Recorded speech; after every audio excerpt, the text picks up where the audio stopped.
So today, lads, we're going to be talking about awful coaching. The YouTuber who, in fairness to him, is incredibly entertaining. That was originally when he started booming. It was the titles. It was the titles of his videos. It was nothing to do with his videos themselves. It was the titles. He literally would call his videos, he had videos where it was defensive mistakes, and 3 years ago, Cavs defensive mistakes. And his whole thing was, and even from the start, he was looking at defensive mistakes. And I'm like, you cannot judge a basketball game by mistakes. That's all it was defensive mistakes, defensive mistakes, defensive mistakes. And it's like, for example, every player makes numerous mistakes in a game. Sometimes they lead to baskets, sometimes they don't. Sometimes you play great defense and it leads to a basket. Sometimes you play great defense and to stop. Sometimes great offense beats great defense. And that was the thing with awful coaching, is that no matter what, if the ball goes in, it's bad defense. If the ball doesn't go in, it's good defense. And by the way, people are like, oh, he's never coached. I wouldn't be surprised. I've played for coaches like that. I've played for coaches, and and this coach, again, really, really successful in Ireland. Has been one of the most successful coaches in Ireland. I played for him, and it frustrated the hell out of me because in fairness, especially at a young age, at the level where I was playing, I was seen as kind of a high IQ player. So my job on defense was, we didn't really have a team that could compete.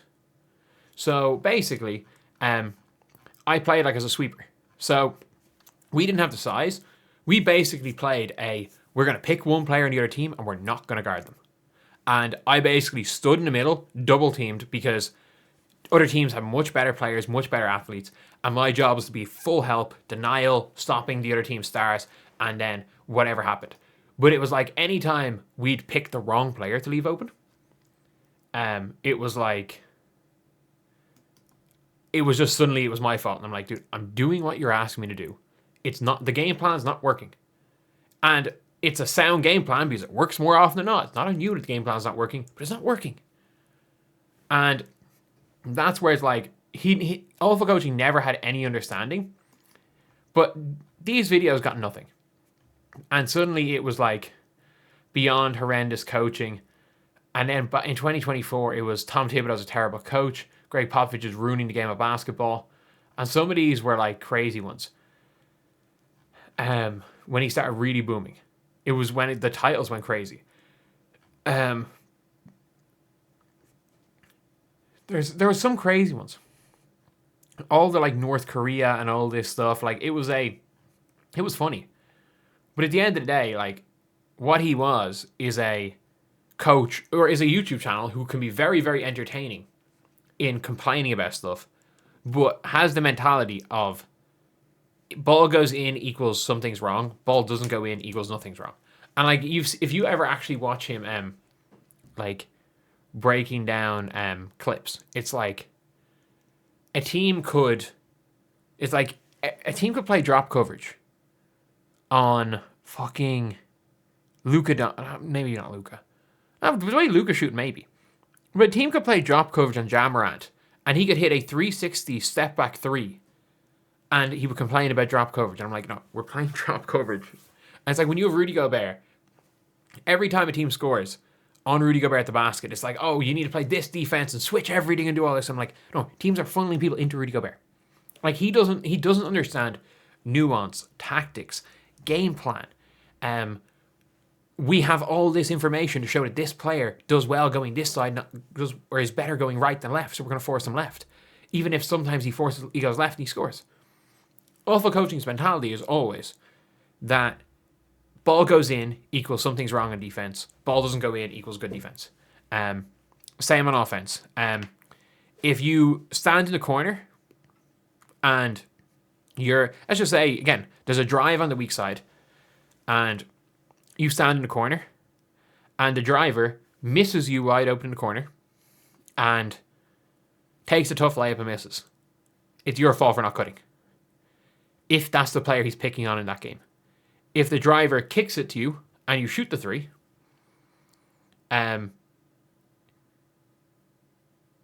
it's your fault for shooting the three instead of it's your fault again for shooting the three instead of cutting because you're not a good enough shooter. Or if you cut and it's your fault for bringing in the extra defender. Like it is a no-win. If the ball doesn't go into the basket, he needs to find a way something goes wrong. Like there are 10-minute breakdowns of Bronny James when Bronny James plays 90 seconds. It's madness. It is madness. And I get it. It's easy to pick on Bronny. Heck, I've done it myself at times. It's easy to talk about Bronny. But like, it was just really bad when it came to him. Like obviously you've now got Gilbert Arenas calling him out. You got Gilbert Arenas out there calling the dude out for being his casual ball knowledge exposed by Gilbert Arenas. Yeah, like, absolutely awful coaching is going to find old footage of Gil making mistakes on defense. You have 24 hours to respond. At the end of the day, look, it is what it is. This is hilarious. Stop calling him man legend. He gets views of Caitlin Clark, most popular player, Bronny James. And because when Caitlin got injured, he got smoked out. And Bronny sent to G League, he got smoked out. Hey. Can't lie. You can use that. You can say that about me.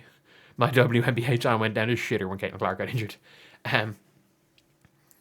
It is KOTC Jimmy High Rollers legendary. Thinking basketball legendary. Hey. Dylan Does Basketball is a rookie. Millions of views in first 10 videos. Hey, is BBALL Daily legendary? I'm just saying. BBALL Daily, the very first Luka Doncic viral Luka Doncic prospect video when he was at Real Madrid. How good is a professor actually? 7 million views.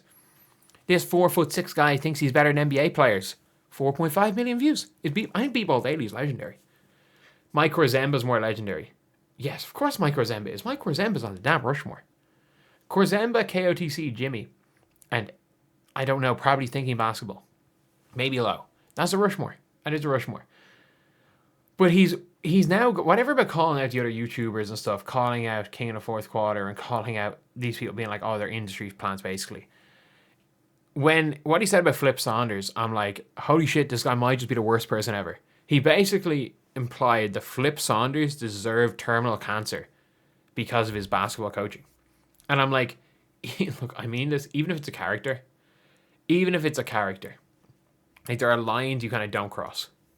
And that is even one of those lines that when you say it, is one of those things where it's like, okay, you know what? I was trying to play a character. I fucked up real bad here. I'm sorry. You just a little bit of an apology video. You know, I went too into the character. That's something the character would say. I fucked up bad with that, and yeah, the character's going nowhere. But my bad on that one. My bad on that one. And then pretend like nothing happened on the main channel. But I don't know. It's a character. He might just be genuinely a dickhead. And it's funny because it's now people are finally realizing what I've been saying for years about awful coaching. That he is not actually breaking down basketball. He is getting a clip. Like, you could literally just find a clip. Let's just get a random clip of score. He's just going to break down this clip here. So what happens in this screen? So let's see just in general what they come up. Is this good or bad defense by the Lakers? So this is real bad defense by him. They go into this position here with Tobias Harris. In this scenario, you're fucked. Like, you're fucked. And who's he blaming it on?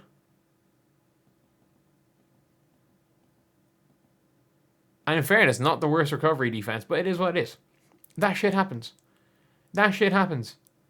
Always. It can discuss this stuff on a nightly basis. Like, that shit can... Like, that's not a system thing. And the problem is, like, that's just a player making a fuck up. Players fuck up all the time. It's basketball. But at the end of the day, that is it. Like, you know, it's a coach's fault when players fuck up. A coach picks a bad game plan, it's his fault.